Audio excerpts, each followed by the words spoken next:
इस सत्र में। तो आइए आज का सत्र शुरू करने से पहले मंगलाचरण करते हैं। ओम अज्ञानतिमिरन्धस्य ज्ञानंजना शलाखया चक्षुरुन्मीलितं येन तस्मै श्री गुरुवे नमः। श्री चैतन्य मनोभीष्टं स्थापितं येन भूतले स्वयं रूप कदा मह्यं ददाति स्वपदान्तिकं। वन्देऽहं श्री गुरु श्रीयुतपदकमलं श्री गुरुन् वैष्णवांश्च श्रीरूपं साग्रजातं सगण रघुनाथान्वितं तं सजीवं साद्वैतं सावधूतं परिजन सहितं श्री कृष्ण चैतन्य देवं श्री राधा कृष्ण पादान श्री ललिता विशाखान्वितां श्री हे कृष्ण करुणा सिंधु दीनबंधु जगतपते गोपेश गोपिका कांता राधा कांता नमस्तुते तप्त कांचन गौरंगी राधे वृंदावनेश्वरी ऋषभानुसुते देवी प्रणमामि हरिप्रिय वाञ्छाकल्पतरुभ्यश्च कृपा सिंधुभ्येव च पतितानां पावनेभ्यो वैष्णवेभ्यो नमो नमः। अनंत कोटि वैष्णव वृंद की जय, श्रील प्रभुपाद की जय, निताई गौर प्रेमानंदे। हरि हरि बोल। मुखम करोति वांचालं पंगुम लंघयते गिरिं यत्कृपातमहं वन्दे परमानन्दमाधवं श्री गुरु दीनतारिणं श्री चैतन्य ईश्वरं। हरे कृष्णा, आप सबका स्वागत है आज के सत्र में। तो एक्चुअली में आज हम 7वें अध्याय के 8वें श्लोक से करने जा रहे थे, परंतु बहुत सारे मैसेज आए रहे कि कुछ और करने के लिए रिक्वेस्ट थी। तो हम आज से हर हफ्ते में जो 2 दिन मैं ऑनलाइन आता हूँ उसमें एक बार हम करेंगे, एक दिन करेंगे भगवत गीता और दूसरे दिन हम करेंगे उपदेशामृत। तो आज हम उपदेशामृत का पहला श्लोक लेंगे। उपदेशामृत जो छोटी सी पुस्तक है जिसमें 11 श्लोक हैं।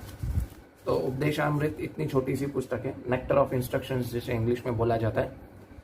तो इस उपदेशामृत में ऐसे बहुत सारे श्लोक हैं और बहुत सारे उपदेश हैं जो हमें है ना सीखने हैं, अपनी लाइफ में करना चाहिए। जैसे आपने श्रीमद् भगवत गीता पढ़ ली, भागवतम पढ़ ली और चैतन्य चरितामृत पढ़ ली और फिर भी पूछें करना क्या है ना। बहुत सारे लोग ये करने के बाद भी, ये सब पढ़ने के बाद भी कंफ्यूज हो जाते हैं और पूछते हैं करना क्या है। तो ये उपदेशामृत है जो श्रील रूप गोस्वामी द्वारा रचित है और इसकी जो कमेंट्री जो की है वो हमारे श्रील प्रभुपाद ने इस पे कमेंट्री की है। तो आइए इसका पहला श्लोक लेते हैं। इसका हम एक श्लोक लेंगे हर हफ्ते में, क्योंकि एक श्लोक को समझने के लिए भी बहुत टाइम चाहिए और इसके तात्पर्य भी बहुत बड़े हैं, 13.5 पन्नों का तात्पर्य। तो इस तात्पर्य में से बहुत सारे प्रश्नों का उत्तर श्रील प्रभुपाद दे रहे हैं। तो आइए हम पढ़ते हैं पहला श्लोक श्री उपदेशामृत का। वाचो वेगम मनसा क्रोध वेगम जिह्वा वेगम उदरूपस्थ वेगम एतान वेगात् यो विषये धीरः सर्वापि मां पृथ्वीं सुशिष्यात्, है ना। इसका जो ट्रांसलेशन है बहुत ही अच्छा है और उसको फिर हम समझने की कोशिश करेंगे। अनुवाद: वह धीर व्यक्ति जो वाणी के वेग को, मन की मांगों को, क्रोध की क्रियाओं तथा जीव, उदर एवं जन इंद्रियों के वेगों को सहन करता है, वह सारे संसार में शिष्य बनाने के लायक है। शिष्य बनाने के योग्य कौन है? जो ये 6 वेग को सहन करता है ना। बहुत श्रील प्रभुपाद बहुत सारे अपने परपट्स में, श्रीमद् भगवत गीता के और भागवतम के बहुत सारे परपट्स में इन 6 वेगों की बात करते हैं। तो हमें पता होना चाहिए ये 6 आए कहाँ से। ये 6 वेग इस पुस्तक में बताए गए हैं। कौन से? वाचो वेगम, वाणी वेगम, मतलब जो वाणी का वेग है। मनसा वेगम, क्रोध वेगम, और जिह्वा वेगम, उदर वेगम और जनेन्द्रिय वेगम। ये 6 वेग को जो सहन करता है, यानी सहन कर सकता है, इसका मतलब ये नहीं कि वो उसको कृत्रिम ढंग से सहन कर रहा है। श्रील प्रभुपाद तात्पर्य में बता देंगे। तो ऐसा व्यक्ति संसार में शिष्य बनाने के योग्य है। तो पहले हमें एक्चुअली ये समझना होगा कि हमारे आज ये जो श्लोका है इसके पढ़ने में हमें एक्चुअली ये समझना पड़ेगा कि इसमें बहुत सारे इंपॉर्टेंट क्वेश्चंस एड्रेस किए गए हैं पूरी बुक में, और स्पेशली इस प्रश्न में, इस श्लोका में। और हमारे बहुत सारे जीवन के बहुत सारे प्रश्न सॉल्व हो जाएंगे, है ना। जैसे प्रश्न आता है कि इंद्रिय निग्रहण क्यों करें और कैसे करें। दूसरा आता है उस पर ध्यान कैसे करें, इंद्रिय निग्रहण पे। तीसरा आता है कि इंद्रिय वेग आते क्यों हैं और वेग को कैसे रोक सकते हैं, है ना। वेग क्यों आते हैं? ये 6 वेग है। वाचो वेगम, मनसा क्रोध वेगम, उदर उपस्थ वेगम, जिह्वा वेगम। ये 6 वेग आते क्यों हैं? तो इनको फिर कैसे कंट्रोल किया जाए और इनको कंट्रोल करने का तरीका क्या है, ठीक है। फिर इंद्रियां आउट ऑफ कंट्रोल क्यों होती है और उस पर और वो इतनी भक्ति जो व्यक्ति करता है फिर भी उनकी इंद्रियां आउट ऑफ कंट्रोल होती हैं। क्योंकि अगर आप देखें कि बहुत सारी चीज़ें हैं हम करते हैं, भक्ति करते हैं, उसके बाद भी हमारी इंद्रियां जो है वो कंट्रोल नहीं होती हैं। क्यों नहीं होती हैं, उसका भी तोड़ इसके अंदर, इस श्लोक के अंदर श्रील प्रभुपाद बता रहे हैं। तो इसका जो है ना तात्पर्य शुरू करते हैं पढ़ना, और फिर इसको एक एक पैराग्राफ वाइज लेंगे। 13 पेज का तात्पर्य, क्योंकि छोटी बुक है तो 13 पेज यानी आप सोचो आधे घंटे में, 15-20 मिनट में, आधे घंटे में आप 13 पेज पढ़ लोगे, लेकिन उसको समझना भी है तो थोड़ा टाइम ज़्यादा लगेगा। श्रीमद् भागवत के 6ठे स्कंद में परीक्षित महाराज ने श्रील सुखदेव गोस्वामी से अनेक बुद्धिमान प्रश्न किए, बुद्धिमत्तापूर्ण प्रश्न किए। इनमें से एक प्रश्न था, यदि लोग अपनी इंद्रियों को वश में नहीं कर सकते तो वो प्रायश्चित क्यों करते हैं। उदाहरण अभी यहाँ पे बताया गया है। यहाँ पे अभी श्रील प्रभुपाद को ये प्रायश्चित का तात्पर्य शुरू करने की जरूरत कहाँ से पड़ गई, क्योंकि हम अपने वेगों को सहन नहीं कर पा रहे ना। तो वेग अगर सहन नहीं कर पाएंगे तो वेग आएंगे, है ना। जो वेग यानी जिसको बोल सकते हैं हम इंग्लिश में बोलेंगे ये सब चीजों का फ्लड आएगा। तो ये वेग आएगा तो हम पाप करेंगे, और जब हम पाप करेंगे तो उस पाप का क्या करते हैं, हम प्रायश्चित करते हैं। लेकिन अगर आपको पता है कलयुग में एक्चुअली प्रायश्चित करना मना है, क्योंकि जैसे व्यक्ति कोई पाप करता है, जैसे किसी ने झूठ बोला, झूठ बोलना पाप है ना, तो झूठ बोलना पाप है। तो जैसे कोई व्यक्ति पाप करता है तो शास्त्रों के हिसाब से जो व्यक्ति झूठ बोलता है उसकी जीवा काट देनी चाहिए, तो वो झूठ बोलेगा नहीं। लेकिन प्रॉब्लम यहाँ पे क्या है, उसके मन में जो झूठ बोलने की वृत्ति आएगी वो तो खत्म नहीं होगी ना। जो उसकी मानसिकता है झूठ बोलने की वो खत्म नहीं होगी, तो वो खत्म कैसे होगी, वो खत्म होगी काउंसलिंग से। काउंसलिंग यानी भक्ति से। भक्ति क्या है, आपको जैसे कोई लेक्चर देता है, कुछ कर रहा है, तो ये क्या होता है, ये काउंसलिंग है। उसकी भक्ति से उसके काउंसलिंग करेंगे, है ना। डंडे से कोई नहीं मानेगा, काउंसलिंग से मानते हैं आजकल। इसीलिए लोग देखो, किसी को, बहुत सारे लोगों को आज आजकल सजा नहीं होती है, काउंसलिंग होती है। एक्चुअल काउंसलिंग करते नहीं है, ठीक है। तो काउंसलिंग से, भक्ति से उसको ये इंद्रिय निग्रहण आएगा, और वो भक्ति कैसे करनी है वो भी पता चलेगा, ठीक है। इसमें श्रील प्रभुपाद एक बहुत अच्छा एक चोर का एग्जाम्पल दे रहे हैं। उदाहरणार्थ, एक चोर भली भांति जानता है कि वह चोरी करने पर पकड़ा जा सकता है, यह नहीं कि किसी अन्य चोर को पुलिस द्वारा वास्तव में बंदी बनाया हुआ देख भी सकता है, फिर भी वह चोरी करता है ना। बहुत सारे चोर हैं, देखते हैं कि पुलिस बहुत सारे लोगों को, चोरों को पकड़ के लेके जा रही है और उनको बंदी बना रही है, जेल में डाल रही है, फिर भी है ना जो चोर है उसकी वृत्ति खत्म नहीं होती, उसके जो मन का वेग है चोरी करने का वो खत्म नहीं होता, तो फिर भी वो चोरी करता रहता है ना। तो हम लोग एक्चुअली क्या करते हैं, जब प्रायश्चित करते हैं तो हम क्या सोचते हैं, हमारे सब पाप धुल गए। जब हमारे सब पाप धुल जाते हैं तो फिर हम क्या सोचते हैं कि है ना वो पाप धुल गए, फिर हम दूसरा पाप फिर से करना स्टार्ट कर देते हैं, फिर हम फिर से है ना प्रायश्चित करते हैं, फिर पाप धुल जाते हैं। तो इसको एक्चुअली क्या कहा जाता है मालूम है, इसको हाथी स्नान कहा जाता है। श्रील प्रभुपाद अपने तात्पर्य में आगे बताएंगे। तो सुखदेव गोस्वामी भी आगे इसका आंसर देते हैं श्रीमद् भागवतम में। तो धर्मशास्त्र जो है वो 3 विषय में बात करते हैं। कौन से 3 विषय? आचार, व्यवहार और प्रायश्चित, ठीक है। इसी पैराग्राफ में पता चल जाएगा, लेकिन आप पढ़ेंगे तो आपको समझ में नहीं आएगा कि आचार, व्यवहार और प्रायश्चित की कहाँ बात की है। तो आचार, व्यवहार और प्रायश्चित की बात करते हैं हमारे शास्त्र। आचार मतलब the way we walk, the way we sleep, the way we eat, कैसे खाते हैं, सोते हैं, ठीक है। व्यवहार यानी दूसरों के साथ हम कैसे बर्ताव करते हैं, बीवी बच्चों के साथ, माँ के साथ कैसे बर्ताव करते हैं। और तीसरा है प्रायश्चित। प्रायश्चित मतलब जब ये रूल ब्रेक हो जाते हैं हमसे, है ना। लाइफ में जीने के किसी के बहुत सारे रूल है ना भाई, पाप नहीं करना है, हमें रहना है, जैसे गवर्नमेंट के शहर में रहना है तो शहर के रूल्स फॉलो करने होते हैं, वो रूल्स फॉलो नहीं करेंगे तो हमें क्या होगा, सजा होगी। ये वो एक प्रायश्चित है। तो जब भी हम वो प्रायश्चित करते हैं तो क्या हम समझते हैं कि ठीक है, धुल गया पाप, गंगा में स्नान करके आए, फिर आए वापस, तो फिर क्या होगा, फिर पाप करना स्टार्ट कर देते हैं। लेकिन ऐसा नहीं करना है हमें।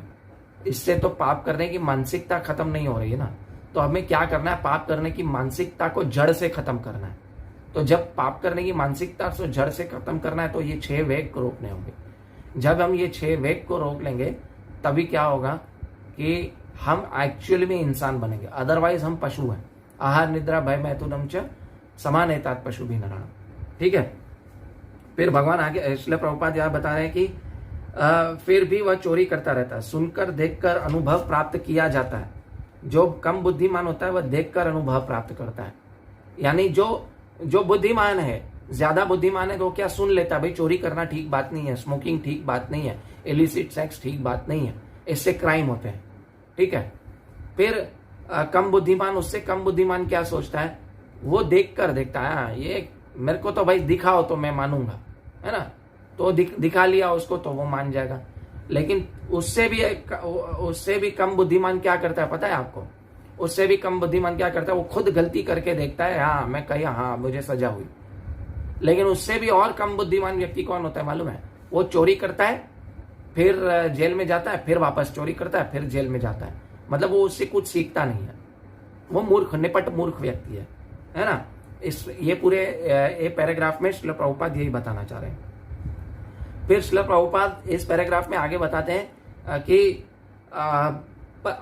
ऐसे प्रायश्चित किया ना परीक्षित महाराज भत्सना कर रहे हैं। और वो बता रहे हैं कि ये परीक्षित महाराज बता रहे हैं ये तो हाथी के स्नान जैसे हो गया।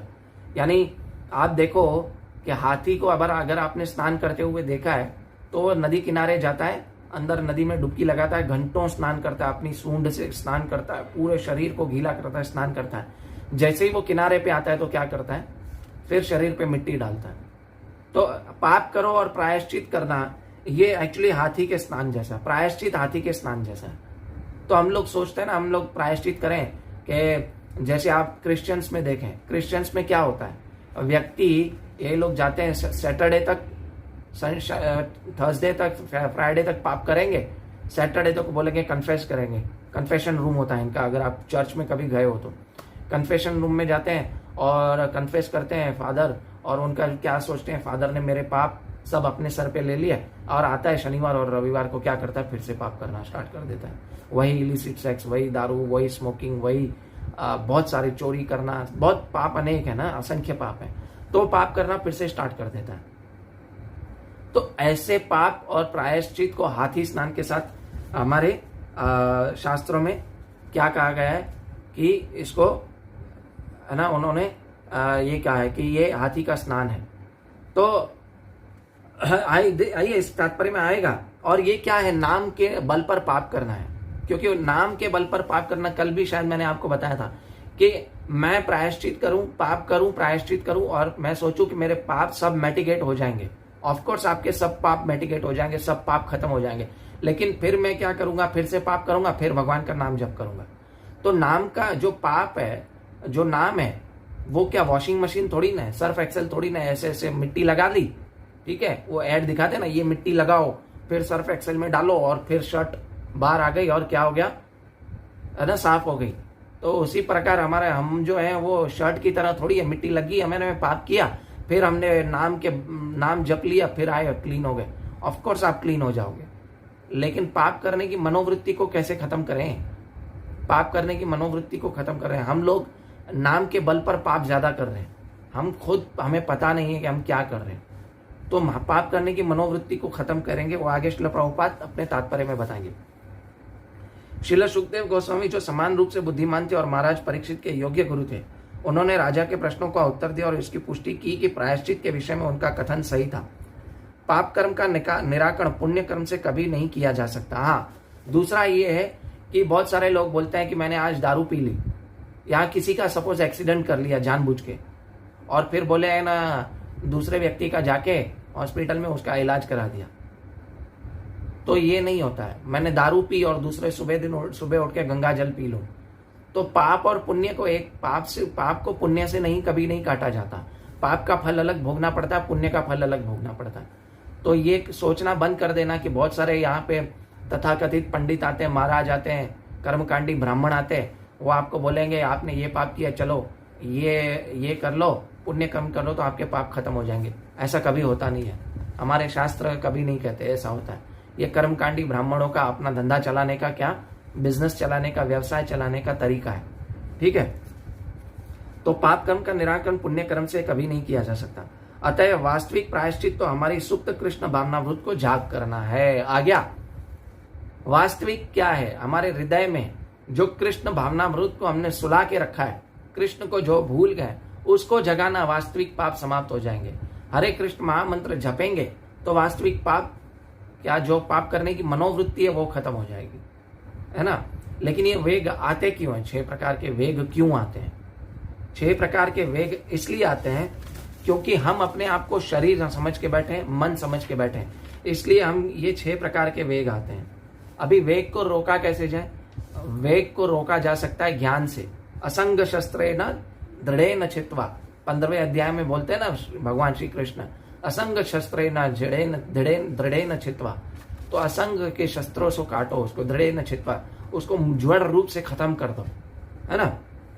फिर धीरे धीरे पाप खत्म होंगे। एक साथ खत्म नहीं होते, धीरे धीरे खत्म होंगे। जैसे पंखा हम बंद करते हैं तो पंखा धीरे धीरे बंद होता है ना, उसी टाइम एक जगह पे ठहर के बंद नहीं हो जाता है ना। तो उसी प्रकार पाप करने की वृत्ति है वो धीरे धीरे बंद होगी। वर्जनाम भव बीजानाम अर्जनाम सुख संपदाम तर्जनाम यमदूतानाम राम रामेति गर्जनाम, है ना। पाप करने की वृत्ति जब फल को, ऐसे जैसे आपने फल उगाया है, ठीक है, बीज को डाला और फल उगा, वृक्ष बड़ा हुआ, उसका फल मिला आपको, ठीक है। लेकिन अभी उसी वृक्ष जो फल का है उसको बीज को निकाल के आप तवे पे गर्म कर लो और फिर उगाओ, वो क्या वृक्ष बड़ा होगा? उस बीज से फल आएगा? नहीं आएगा। तो उसी प्रकार हरे कृष्ण महामंत्र उस अग्नि की तरह है जो आपके पाप करने की वृत्ति को खत्म कर देता है। तो अभी प्रश्न ये आया कि अब इंद्रियां कंट्रोल करने के लिए समझना पड़ेगा कि पहले इंद्रियां है क्या, इंद्रियां आउट ऑफ कंट्रोल होने का मतलब क्या है। तो हम कुछ वस्तुएं करते हैं जिसको बोलता है क्या करना चाहिए, नियम बोलते हैं ना, 10 प्रकार के नियम। और कुछ वस्तुएं होती है यम, यानी कुछ वस्तुएं हमें नहीं करनी चाहिए। तो इंद्रियां जब वश में नहीं होती है तो क्या करना चाहिए? क्योंकि इंद्रियां जब वश में नहीं होती हैं तो वेग आता है ना, क्राइम होता है। जैसे 5 ज्ञान इंद्रियां, 5 कर्म इंद्रियां हैं, फिर मन बुद्धि अहंकार है, ठीक है। तो जब इंद्रियां को मन में इंफॉर्मेशन जाती है ना, तो वो मन क्या है, माइंड, वो इंटेलिजेंस को पॉपअप यही करता है। तो जब वो पॉपअप करेगा तो उसी प्रकार से हम क्या होगा, हम इंद्रियां भी वही कार्य करेंगी, इंद्रियों को फिर वही कार्य करने का इंस्ट्रक्शंस मिलता है। तो जैसे कि एग्जांपल, किसी की निंदा करना, है ना। हम लोग सोचे कि मैं किसी की निंदा नहीं कर रहा हूं, बट जस्ट तुम्हें बता रहा हूं। वो बंदे का आपने सुन लिया, फिर पूरा दिन उसी पे कंटेम्पलेशन होता है, अरे व्यक्ति ये ऐसा है, किसी की बुराई सुन लिया आपने, फिर क्या करोगे? आपकी इंद्रियां, आपकी जीवा भी उसकी बुराई करना स्टार्ट कर देंगे, है ना। तो इंद्रियों को जैसे ही जो इंफॉर्मेशन मिलती है, अंदर जो इनपुट होगा वही आउटपुट जाएगा ना। तो हमें क्या करना है? इंद्रियों को कैसे वश में करें? इंद्रियों को हम कृत्रिम ढंग से वश में नहीं कर सकते, है ना। इंद्रियों के द्वारा हमारे जो द्वार है, 9 द्वार, उसके द्वारा हम क्या करें, अपने कर्ण में, है ना, जो इंफॉर्मेशन है वो सही इंफॉर्मेशन डालेंगे तो जो हमारा आउटपुट होगा वो इंफॉर्मेशन भी बाहर आएगी, वही इंफॉर्मेशन बाहर आएगी। इसलिए इंद्रिय निग्रहण करना जरूरी है ना। अभी इंद्रिय निग्रहण कैसे करना है, लेकिन उससे पहले ऐसी बहुत सारी गलत चीजें आती है जो हमारे माइंड को डिस्टर्ब करती हैं, और डिस्टर्ब होना भी सबसे बड़ा पाप है। क्योंकि हमने अपने आप के मन को खुद से विचलित किया है। हम क्या कर रहे हैं, हम ये सोच रहे हैं कि मेरा मन विचलित हो रहा है, मैं उसे कैसे कंट्रोल करूं। लेकिन हमने अपने आप के मन को खुद विचलित किया, ऐसी गंदी इंफॉर्मेशन लेके। अपने आप के मन को हमने ट्रेन किया ही नहीं है। जैसे श्रीमद् भगवत गीता में भगवान क्या कहते हैं कि मन आपका दोस्त कभी बन सकता है जब आप उसको कंट्रोल में करो, तो वो सबसे बड़ा मित्र है। लेकिन जब उसे आपने कंट्रोल में नहीं किया तो वो आपका सबसे बड़ा शत्रु है। तो मन को कंट्रोल में करना है। अभी माइंड डिस्टर्ब होगा तो क्या होगा, भगवान में मन नहीं लगेगा। हमें सब कुछ पता है ना कि भगवान का नाम लेना है, ये करना है, सब करना है, लेकिन इंद्रिया निग्रहण ही नहीं कर रहे, हम अपने मन को कंट्रोल ही नहीं कर रहे हैं इंद्रिय निग्रहण के द्वारा। तो ये क्या हो जाएगा, हमारा मन भगवान के नाम में नहीं लगेगा। तो ये क्या होगा, 10th ऑफेंस। हमारा 10th ऑफेंस आता है ना कि सब कुछ जानते हुए भी भगवान के नाम में रुचि नहीं होना। तो ये भगवान नाम के जो 10 अपराध है उसमें 10th ऑफेंस ये है ना। पहले 7वां अपराध बताया ना, नाम के बल पर पाप करना, ये जो है 10th ऑफेंस है। तो जब हम इंद्रियों को जब हम कंट्रोल करेंगे, इंद्रिय निग्रहण करेंगे, मन को अपना मित्र बनाएंगे, तब जाके हम क्या होगा कि हमारा आना जो इंद्रिय निग्रहण होगा। अभी 6 प्रकार के, एक्चुअली दूसरी बात यह कि हमें अपने आप को डिस्टर्ब करने की आदत भी पड़ गई है, बुरा सुनने की, बुरा देखने की, बुरा करने की। तो अभी 6 प्रकार के जो क्या होता है, 6 प्रकार के जो वेग हैं वो क्या है हम सुनते हैं। ठीक है, सर्वप्रथम मनुष्य को अपनी वाणी पर संयम रखना चाहिए। हमें इससे प्रत्येक व्यक्ति में बोलने की शक्ति, और जैसे ही हमें अवसर मिलता है तो हम बोलने लगते हैं।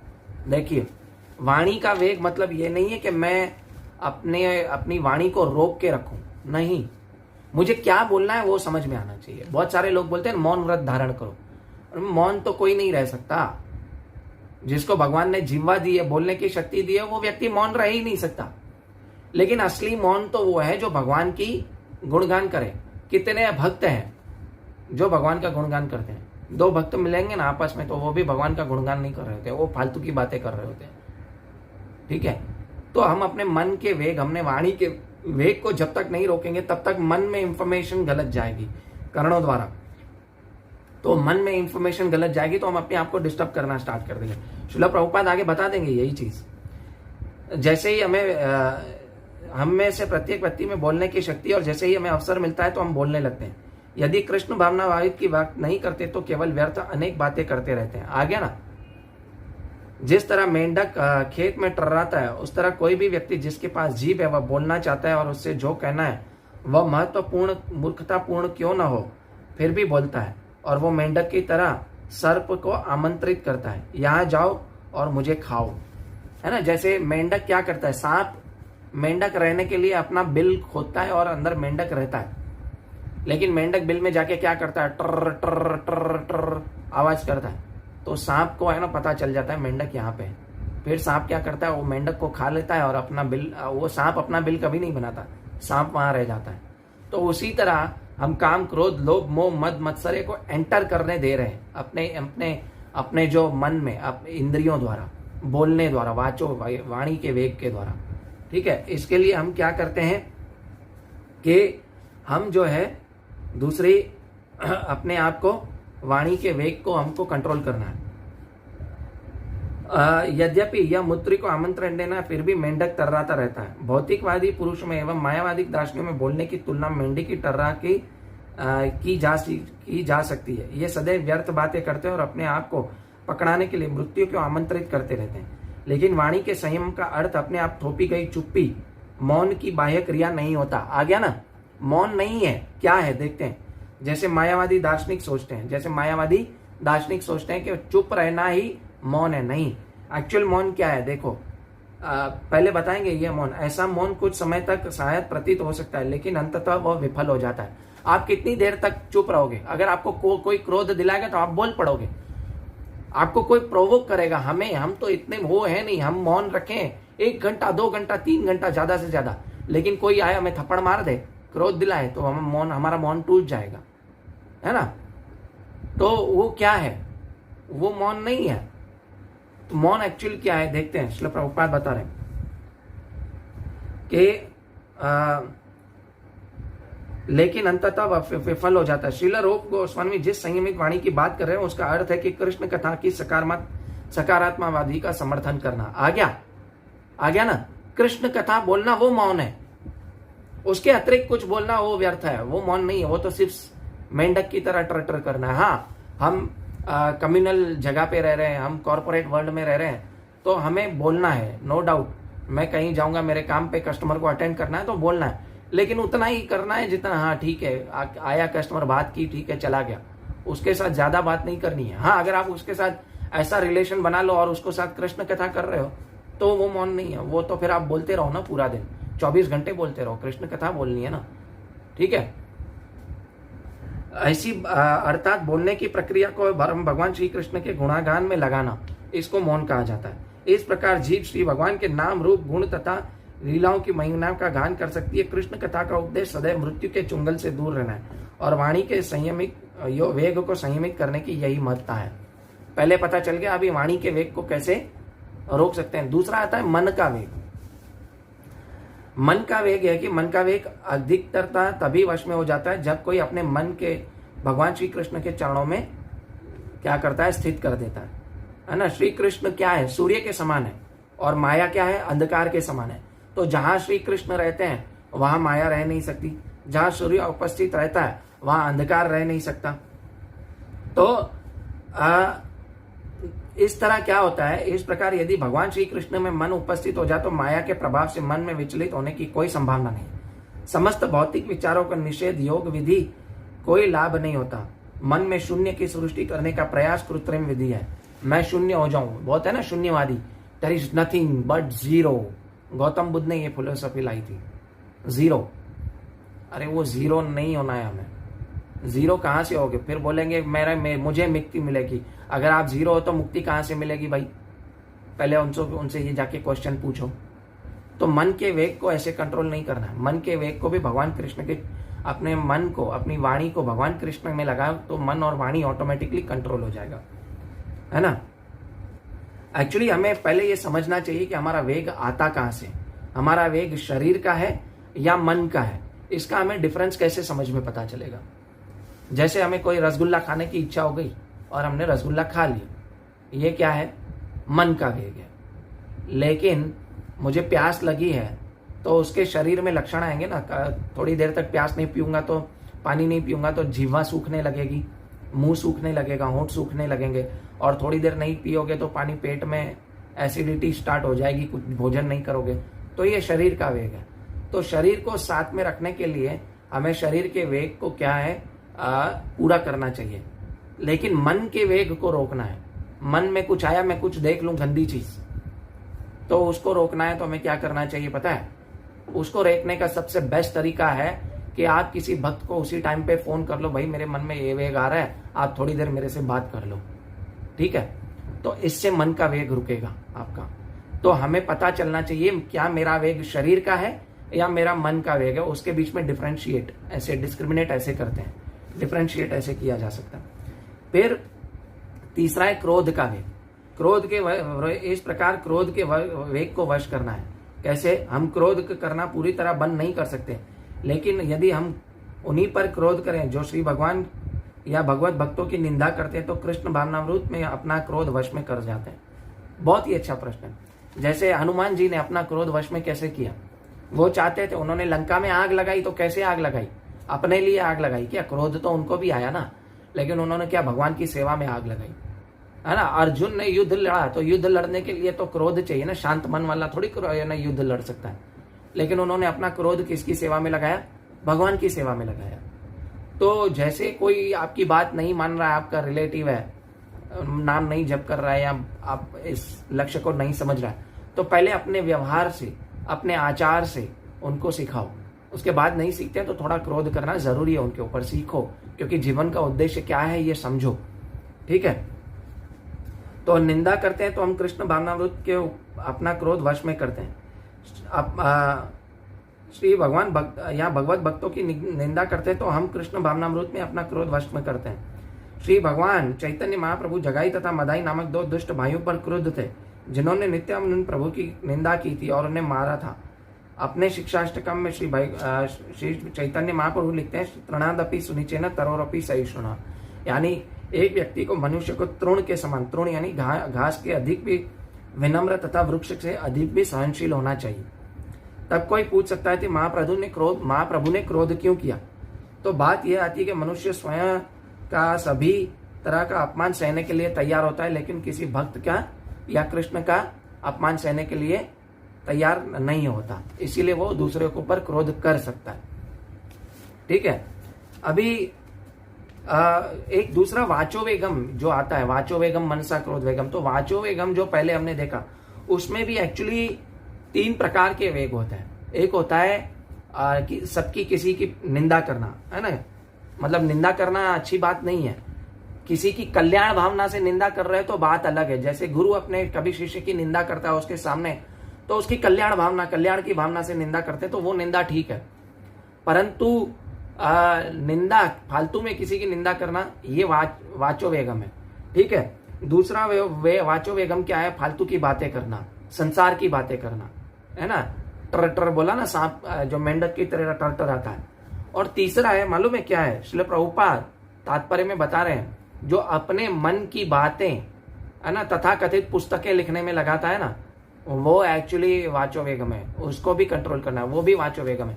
आप बहुत सारे लेखक हो गए, ऑथर हो गए, देखो बहुत सारे है ना ये लिख रहे हैं, बहुत सारी किताबें लिख रहे हैं, तो अपने क्या कर रहे हैं, अपने वाच्य को, अपने वाणी को क्या कर रहे हैं, वो पुस्तक में उतार रहे हैं, क्योंकि वो किसी को बोल नहीं पा रहे हैं, तो क्या है वो कर रहे हैं। स्टीफन हॉकिंग्स जैसे, वो कुछ बोल नहीं पा रहा था, लेकिन वो क्या कर रहा था कि अपनी किताबें लिखाई किसी से इशारे में, और वो अपनी वाणी को उतारा, और उसने जितनी भी किताबें लिखी सब बोगस।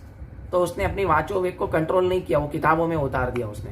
श्रील प्रभुपाद बताएंगे इसमें, देखिए कि श्री भक्ति वेदांत सरस्वती ठाकुर ने उपदेश अमृत की अपनी अनुवृत्ति व्याख्या में, यानी देखो है ना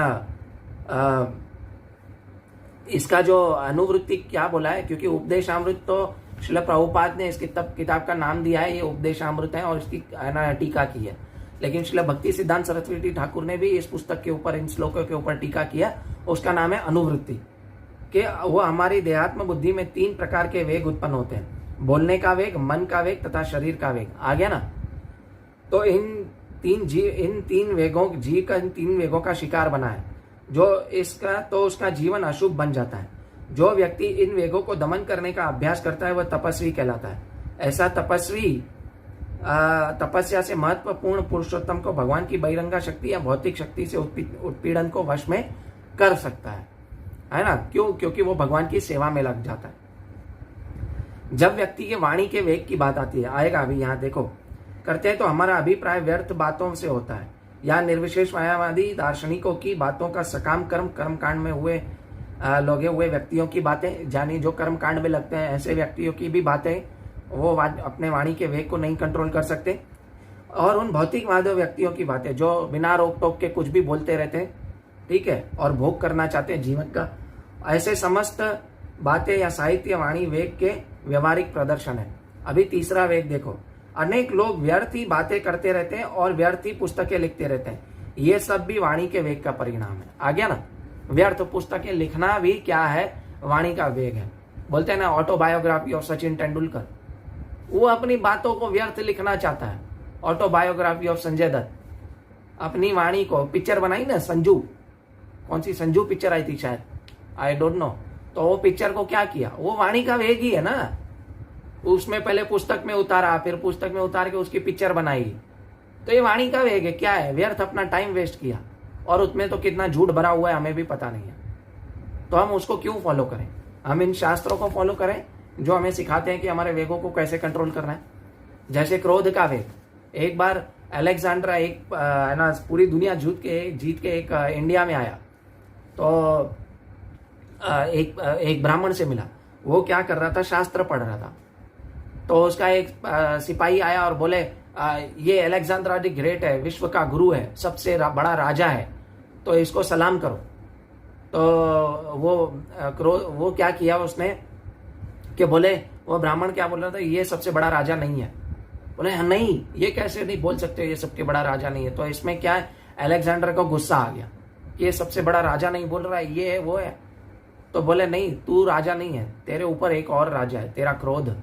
तो तू सबसे बड़ा राजा कैसे हो सकता है? क्योंकि तेरा क्रोध पे ऊपर तेरा कंट्रोल नहीं है, तो तू राजा कैसे हो सकता है?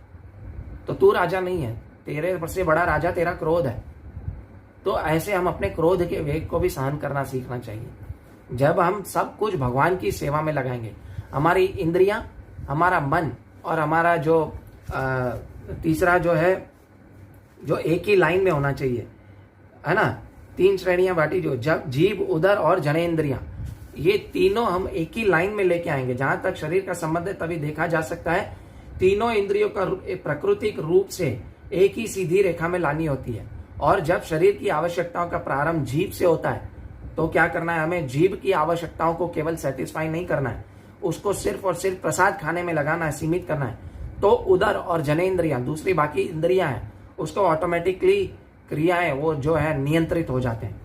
और इसके संबंध में श्रील भक्ति विनोद ठाकुर ने क्या हमें प्रसाद पाने के पहले का मंत्र दिया है। क्या मंत्र दिया? शरीर अविद्या जाल जड़ इंद्रिय ताहे काल, जीवे फैले विषय सागरे, तार मध्य जीवा अति लोभमय सुदुर्मति, ताके जयते कठिन संसारे।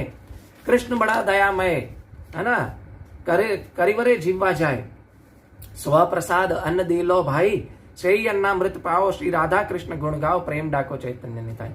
कृष्ण ने मेरे ऊपर कितनी बड़ी कृपा की है। मेरा शरीर तो अविद्याओं का जाल है ना, अज्ञान का पिंड है, सारी इंद्रियां जो है मृत्यु की ओर ले जाने वाली पंगड़ियां है, लेकिन हम इसी भौतिक इंद्रियों को भोग करने के चक्कर में क्या कर रहे हैं, घिर गए हैं। समस्त इंद्रियों में से जीभ क्या है, सबसे है ना जड़ इंद्रिया ताए काल है ना, क्या बोला है कि है ना, तार मध्य जीवा अति लोभमय सुदुर्मति, कुछ भी खाने की इच्छा हो जाती है हम खा लेते हैं, लेकिन अगर हम उसको प्रसाद तक सीमित रखेंगे, भगवान को भूख लगा के खाएंगे, तो ऑटोमेटिकली सब इंद्रियां है ना क्या हो जाएंगी, है ना वो हो जाएंगी, ये है ना कंट्रोल में आ जाएंगी।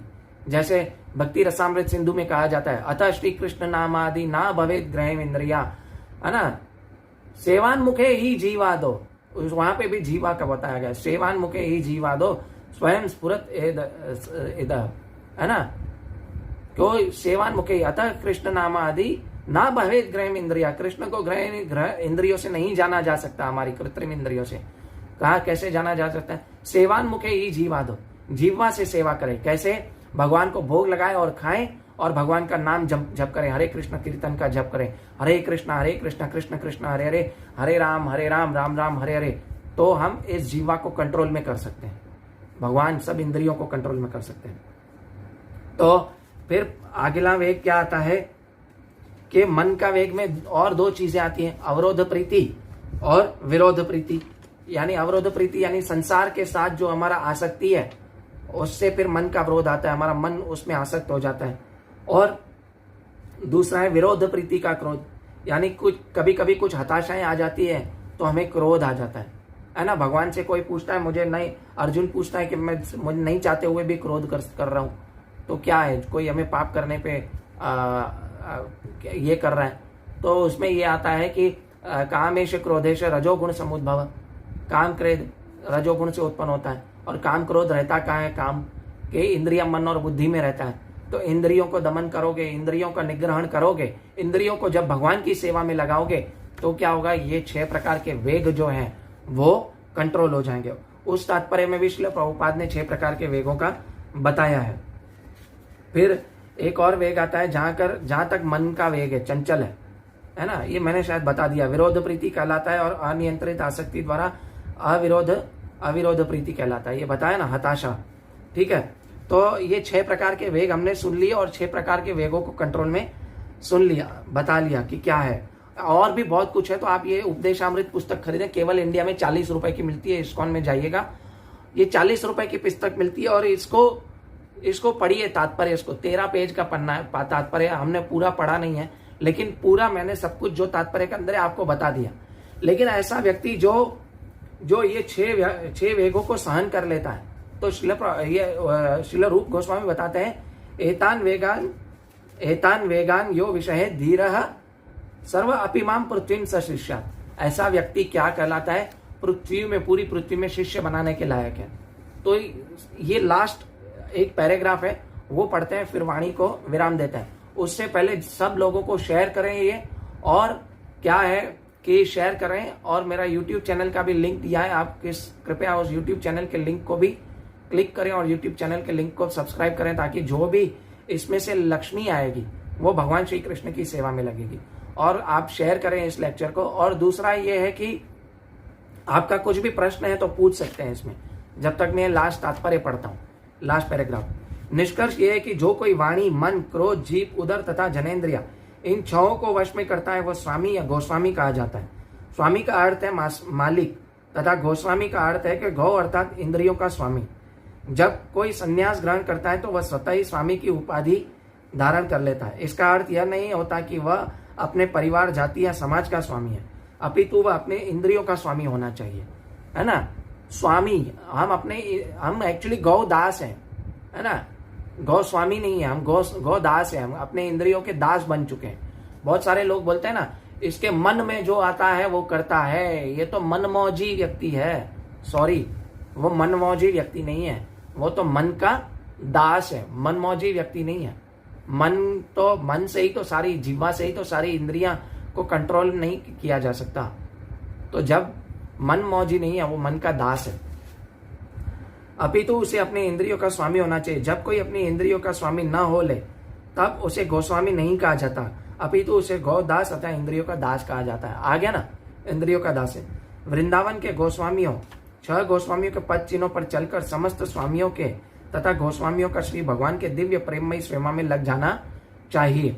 इसके विपरीत गौदास है, इंद्रियों की सेवा में या भौतिक जगत की सेवा में लगे रहते हैं, उनके पास अन्य कार्य नहीं रहता। प्रहलाद महाराज ने अपने गौदास और अधिक वर्णन अनंत गौ रूप में किया गया है, जो व्यक्ति का सूचक है जिसकी इंद्रियां संयमित नहीं है। ऐसा अदांत गौ भगवान श्री कृष्ण का दास नहीं बन सकता, है ना। जो गोस्वामी नहीं है वो भगवान जो गोस्वामी नहीं है वो श्री कृष्ण का दास कभी नहीं बन सकता। ठीक है। तो जिन लोगों की इंद्रिय तृप्ति के लिए इस भौतिक जगत में अपना अस्तित्व बनाए रखने का निश्चय कर लिया है, उनके लिए न तो निजी प्रयास से और न ही अन्य उपदेशों से और न ही सभाओं से कृष्ण भावनावित में होने की संभावना है। वो बिना लगाम इंद्रिय वालियों द्वारा अज्ञान की गहन क्षेत्र में खींचे जाते हैं और इस प्रकार वे एक बार चबाए हुए पुनः पुनः चबाए हुए उन्मत्त होकर लगे रहते हैं। यानी वो बारंबार एक ही चीज का आनंद उठाना चाहते हैं और वो फीके पड़ जाते हैं, लेकिन फिर भी वो उसमें पड़े रहे। तो यहाँ पे मैं अपनी वाणी को विराम देता हूँ। अगर आपको कुछ भी प्रश्न हो तो कृपया पूछें। यही बताना था और कुछ बताना नहीं था। मैं और कुछ नोट रखा था कि नहीं, वो देख लूं एक बार।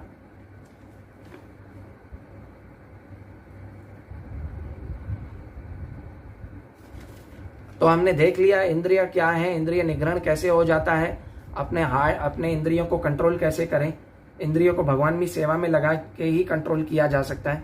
और हमने देख लिया ये भी कि वेग आता कहाँ से और वेगों को कंट्रोल कहाँ से किया जाए, और ये भी डिफरेंस देख लिया कि शरीर का वेग और मन के वेग में डिफरेंस क्या है, ये भी देख लिया।